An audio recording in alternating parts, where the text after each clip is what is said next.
अमित रोकड़ी साहब, आप कहिएगा, क्या आपकी पार्टी को तो किसी किस्म के कोई तहफ्फुजात, कोई गिले, कोई शिकवे, आपको लेवल प्लेइंग फील्ड मिल रही है या इस तरह का कोई कंसर्न्स आपको भी हैं?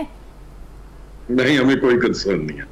ये लेवल प्लेइंग फील्ड वाला इशू इन दो पार्टीज का है और ये आपस में जो बात कर रहे हैं हम इसमें खामोश है और हमें कोई तहफ्फुजात नहीं, बल्कि हम ये एक्सपेक्ट करते हैं और इसमें बगैर किसी झिझक के जो इलेक्शन कमीशन है वो अच्छा इलेक्शन कराएगा और तमाम जो रिक्वायरमेंट्स हैं इलेक्शन की उनको वो पूरा करते हुए इलेक्शन के दिन को भी बेहतर तरीके के साथ तमीन करेगा और इंशाल्लाह ताला बेहतरी होगी। जो भी हुआ बेहतरी होगी। वी आर रिलैक्स्ड और हमें कोई ऐसा इशू नहीं है जिसको हम बैठ के मीडिया पर गिले करें या शिकवे करें या कोई ऐसा अदमे इत्मीनान का इजहार करें कि जिससे महसूस हो कि हमें कोई मसाइल है। नहीं, ऐसी कोई चीज नहीं। जैसा कि रोकड़ी साहब आप क्या कह रहे हैं कि इलेक्शन कमीशन पर पूरा एतमाद है कि फेयर एंड फ्री इलेक्शन होंगे, अगर नताइज जो हैं वो उम्मीदों के खिलाफ आते हैं तो क्या कोई गिला किया जाएगा इलेक्शन कमीशन से? अगर जैसे पीपल्स पार्टी के तहफ्फुजात है, अगर आपकी पार्टी के तहफ्फुजात हुए तो क्या कहेंगे, फिर नताइज कबूल कर लेंगे आसानी से? देखें, वो चीज हम दो मिसालें मैं देता हूँ। एक चीज जिस वो कहते हैं एक रात का भी जिस बला के दरमियान फर्क हो तो उससे डरा नहीं जाता, और दूसरा वो चीज जो अभी हुई नहीं है उसका बुरा गुमान करके पहले से अपनी आवाज या नीयत को या अपने अजहान को इश्कालात के सुपुर्द नहीं किया जाता। तो हम we hope for the best. हम क्यों ऐसा सोचेंगे कि ऐसी चीज होगी कि हम ऐसा रिएक्ट करेंगे? ये प्रिंसिपल दुरुस्त नहीं है। ठीक है, मतलब आईपीपी बड़ी पॉजिटिव चल रही है, कुछ नेगेटिव सोचा नहीं है, अच्छा होगा और अच्छे की उम्मीद रखनी चाहिए, अच्छी बात है। आगे इलेक्शंस के लिए आपकी जमात की तैयारी कैसी है? क्या बयानिया लेकर आ रही है आईपीपी? आईपीपी का बयानिया जो है बड़ा क्लियर है और हमारा ये बयानिया कोई नया नहीं है। हमने जो पॉलिटिक्स शुरू की थी वो जो कन्वेंशनल पॉलिटिक्स है उसके अगेंस्ट ही हम लोग खड़े हुए थे और हम पाकिस्तान को नए दौर के अंदर एक पॉलिटिक्स का रुझान ऑलरेडी चल रहा था उससे निकाल कर मॉडर्निज्म की तरफ लाना चाहते थे।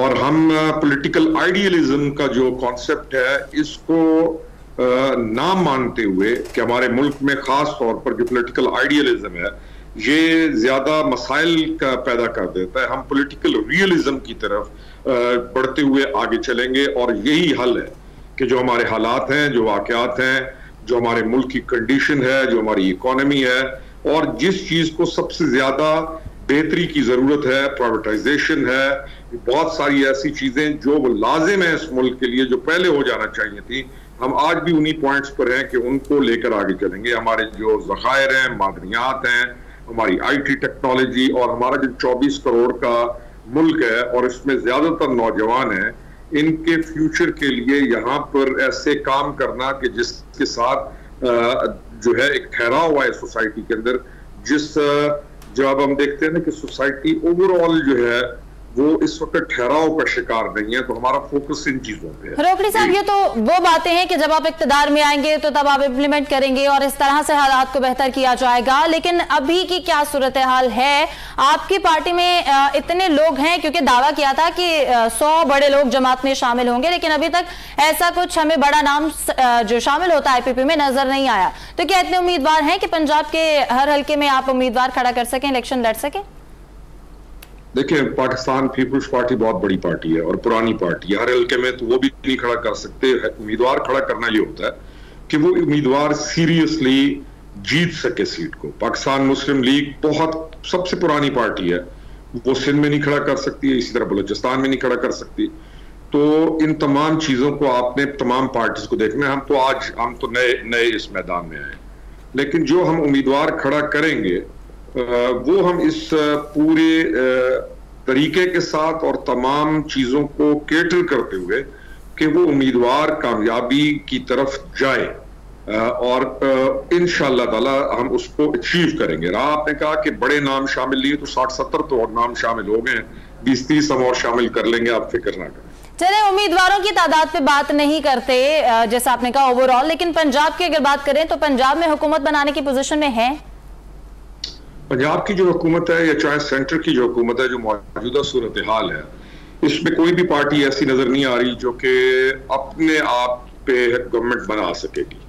तो हम इसीलिए तमाम जो दूसरी पार्टीज हैं, इलेक्शन के बाद भी हम अपना रवैया ऐसा ले कि अब भी चलेंगे और आगे भी चलेंगे कि हमें हुकूमत बनाने में या उस प्रोसेस को मुकम्मल करने में for the better sake of our country हमें कोई ऐसा मरहला या ऐसी चीज जिसको अचीव करने में हमें दिक्कत हो तो वो हम पहले से केटर कर रहे हैं नहीं होगी।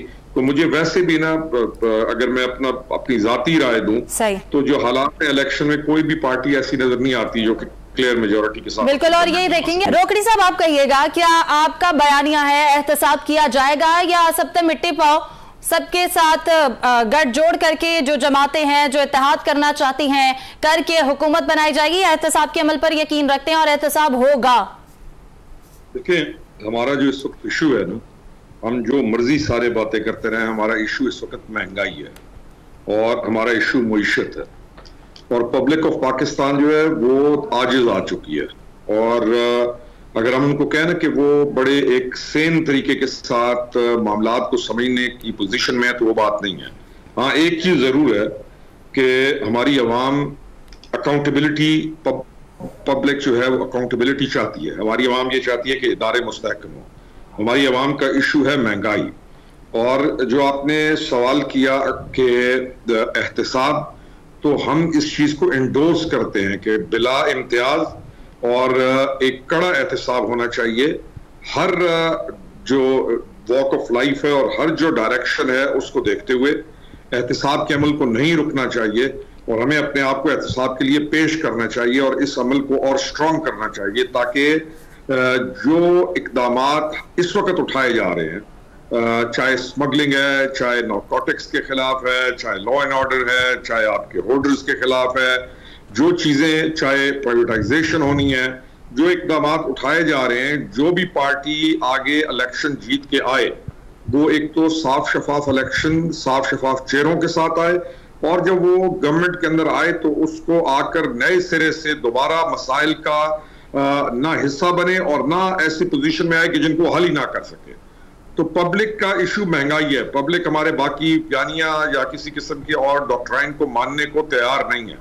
हमने उनको इस महंगाई के भंवर से निकालना है और पब्लिक ऑफ पाकिस्तान दूसरी जो चीज चाहती है वो चाहती है अकाउंटेबिलिटी का एहतसाब हो। ये हैं दो सादी सी बातें। जी रोकड़ी साहब, नून लीग भी करना चाहती थी एहतसाब, पीपल्स पार्टी, और इमरान खान की जानिब से भी यही नैरेटिव था कि सबका एहतसाब होगा। नून लीग ने भी करना चाहा एहतसाब। आपको क्या लगता है, आपकी पार्टी कर पाएगी, अफोर्ड कर सकेगी?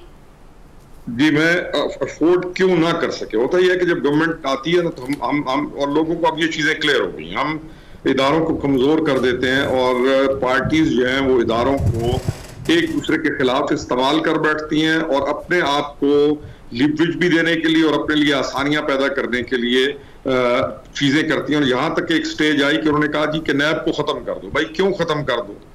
क्या फिर कल आप कहें हाई कोर्ट को खत्म कर दो, परसों सुप्रीम कोर्ट को खत्म कर दो, कोई आके कहेगा कि नहरी निजाम को खत्म कर दे। नैब जरूरी है, नैब का मजबूत होना और नैब का इम्पार्शल होना जरूरी है। नैब का किसी पार्टी की साइड लेकर किसी को विक्टिमाइज करना ये जुर्म है। नैब एक आईनी इदारा है, इसको अपने पांव के ऊपर खड़ा होकर दुरुस्त सिमत में चलना जरूरी है। नैब को भी दुरुस्त होना जरूरी है। नैब के हवाले से तो ये सियासतदान और लोगों की जानिब से भी बयानात आते हैं कि ये सियासी इंजीनियरिंग के लिए इस्तेमाल किया जाता है। मैं वही कह रहा हूँ, हम करते हैं ना, आपने गाड़ी मुझे दे दी, मैं अब गाड़ी को आपकी को एहतियात से चलाऊं या उस गाड़ी को टक्कर मार दूं किसी के साथ जाके। क्यों इंजीनियरिंग के लिए हम इस्तेमाल करते हैं? क्यों हम चाहते हैं कि हमारी ख्वाहिश के मुताबिक हर चीज इदारों के अंदर हो? क्या हम नहीं चाहते कि डीसी हमारी मर्जी का लगे जब हम पॉलिटिकल पार्टी पावर में आती है? क्या हम नहीं चाहते कि एसी जो है वो उस इलाके के एमएनए और एमपीए की मर्जी का लगे? देखिए, पब्लिक ऑफ पाकिस्तान को चाहिए local government system. Public of Pakistan का पार्लिमान के अंदर बैठे हुए अराकीन के साथ कोई लेना देना नहीं है। ना मैं कहीं एमएनए बन के मैं अपने इलाके की गलियां नालियां या उनके वो मसाइल जो मुझे उस जगह पर उलझा दें, ये तरीका ही नहीं है, ये डेमोक्रेसी नहीं है, ये वे ऑफ जो गवर्नेंस है वो है ही नहीं। ठीक है, रोकड़ी साहब, आपको क्या लगता है? अब हमने सुना दोनों पार्टीज की जानिब से, आप कहते हैं नैब का इदारा होना चाहिए, लेकिन जो बाकी पार्टीज हैं उनकी सोच कुछ और है। आपको क्या लगता है इस माहौल में सही तरीके से काम कर पाएंगे? डेफिनेटली काम होता है। बात यह है कि क्या करप्शन हमारा कौमी अलमिया नहीं है। दूसरा यह है कि किसी भी फर्द वाहिद या किसी भी गिरोह की बुरी मिसाल को, यानी उन्होंने अगर गलत किया, किसी भी इदारे को उन्होंने अगर ठीक तरीके से नहीं चलने दिया और अपने मकासद के लिए इस्तेमाल किया, तो आप कोई भी लेजिटिमेट या रिक्वायर्ड प्रोसेस को क्या आप बंद कर देंगे? कल बहुत सारे इश्कालात हैं हम तमाम के सुप्रीम कोर्ट ऑफ पाकिस्तान के पिछले टेन्योर से, तो फिर कल हम कहें कि सुप्रीम कोर्ट ऑफ पाकिस्तान भी बंद हो जाए। बात यह कि नैब का इदारा एक बेहतरीन इदारा है। हमने उस इदारे को अपने लिहाज से ट्विस्ट करते करते, अपने मकासद के लिए इस्तेमाल करते करते हमने उस इदारे को नुकसान पहुंचाया। उस इदारे को असल सूरत में बहाल करके, क्या करप्शन हमारा इशू नहीं है?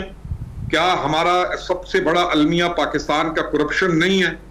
या तो हम कहें कि नहीं, हम एक करप्ट कौम नहीं है, हमारा करप्शन मसला ही नहीं है, हम पैसे खाते ही नहीं है, हम कमीशंस भी नहीं खाते, हम ठेकेदारों के साथ मिलके तमाम फंड्स में भी गड़बड़ नहीं करते, हमारी ये एक फाइल मूव करती है तो वहां से पैसा लगना शुरू होता है उस मसले में।